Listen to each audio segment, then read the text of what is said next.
नमस्कार प्रशिक्षु नमस्कार प्रशिक्षु आपका स्वागत है।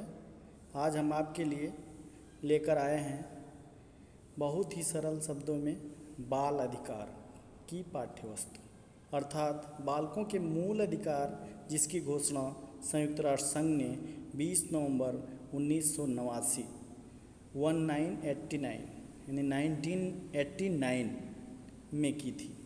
भारत ने इसे 11 दिसंबर 1992 में एक्सेप्ट किया था, स्वीकार किया था। ध्यान रहे कि राष्ट्रीय बाल नीति जो भारत सरकार ने 22 अगस्त 1947 को घोषित की वह राष्ट्रीय बाल नीति है और जो आज हम पढ़ रहे हैं वह संयुक्त राष्ट्र संघ द्वारा घोषित बाल अधिकार है। दोनों में संदेह हो जाता है क्योंकि दोनों बालकों के वेलफेयर हेतु बनाई गई हैं। दोनों के बिंदु एक जैसे दिखाई देते हैं। आइए देखते हैं। बाल अधिकार माने बालकों के मूलभूत अधिकार जो उनको प्रदान किए गए हैं उनका उल्लेख। बाल अधिकारों की घोषणा संयुक्त राष्ट्र संघ ने 20 नवंबर 1989 में की। बाल अधिकार का मूल उद्देश्य है विश्व के समस्त बालकों के लिए, ये सार्वभौमिक व्यवस्था है, विश्व के समस्त बालकों के लिए मूलभूत मानवीय अधिकारों को सुनिश्चित करना, यानी मानव द्वारा बालकों के साथ कैसा व्यवहार किया जाना चाहिए इसकी रूपरेखा इसमें सुनिश्चित की गई है, उल्लिखित की गई है, बनाई गई है। नेक्स्ट, संयुक्त राष्ट्र संघ द्वारा घोषित बालकों के अधिकार कौन कौन से हैं इस पर हम नज़र डालते हैं। कुछ बिंदु इस प्रकार हैं। पहला, प्रत्येक बालक जन्म लेते ही राष्ट्रीयता का अधिकार प्राप्त कर लेता है। संयुक्त राष्ट्र संघ ने बालकों के अधिकार को घोषित करते हुए कहा कि जिस राज्य में यानी जिस राष्ट्र में बालक पैदा होता है उसकी राष्ट्रीयता वो स्वयमेव जन्म लेते ही ग्रहण कर लेता है, प्राप्त कर लेता है। दूसरा है, बाल कैदियों को युवा कैदियों से सदैव अलग रखा जाए, यानी कि यदि अपराधी हो बालक तो उसको युवा कैदियों के साथ न रखा जाए, उनके जैसा ट्रीटमेंट न किया जाए, उनका अलग व्यवहार और इन बालकों का अलग व्यवहार, ये बाल कैदियों के लिए है। बाल अधिकार जैसे इसमें किशोर गृह बनाए जाते हैं उसमें रखा जाए।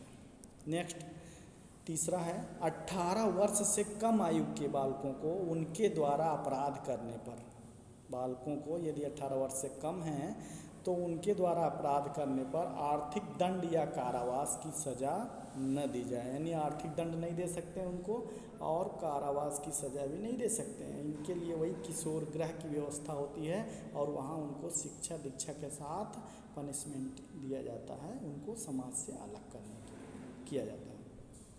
चौथा, बच्चों के जन्म के तुरंत बाद पंजीकरण का अधिकार, यानी बालक मूल रूप से जैसे ही पैदा होता है वैसे ही उसका जन्म प्रमाण पत्र बनना चाहिए, उसका पंजीकरण राष्ट्र के रजिस्टर में होना चाहिए, जो एनआरसी कहते हैं। ठीक।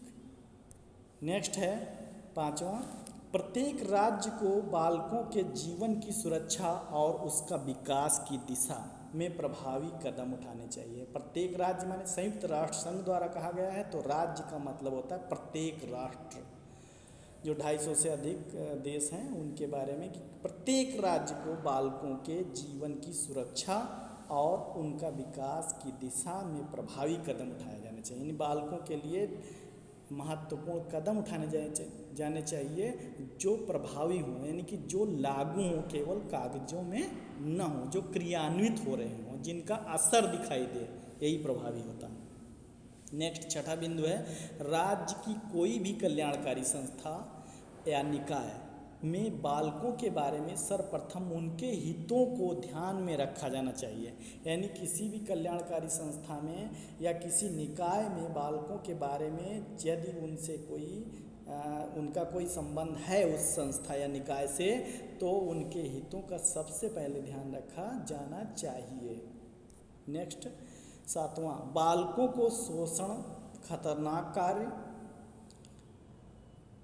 कार्यों को करने, शारीरिक रूप से मानसिक माने मानसिक रूप से यदि वो काम न करना चाहें या कुछ ऐसा उनको मानसिक रूप से कष्ट हो तो इसका ध्यान। नैतिक रूप से, नैतिक हानि से भी बचाना जरूरी है। नेक्स्ट बिंदु है 8वां, प्रत्येक बालक को अपनी राष्ट्रीयता, अपना नाम, अपने पारिवारिक नाम को बनाए रखने का पूरा अधिकार है। यूं तो संयुक्त राष्ट्र संघ ने बहुत सारे बिंदु दिए गए हैं उनकी उद्घोषणा में, लेकिन हमने कुछ महत्वपूर्ण बिंदुओं को ही समाहित किया है और जो पाठ्यक्रम की दृष्टि से उन्नत और उत्तम है। भारत ने इस घोषणा को 11 दिसंबर 1992 यानी 1992 को एक्सेप्ट किया था, स्वीकार किया था। Thanks for searching and thanks for watching. आभारी हैं हम कि आपके काम आ सके। धन्यवाद।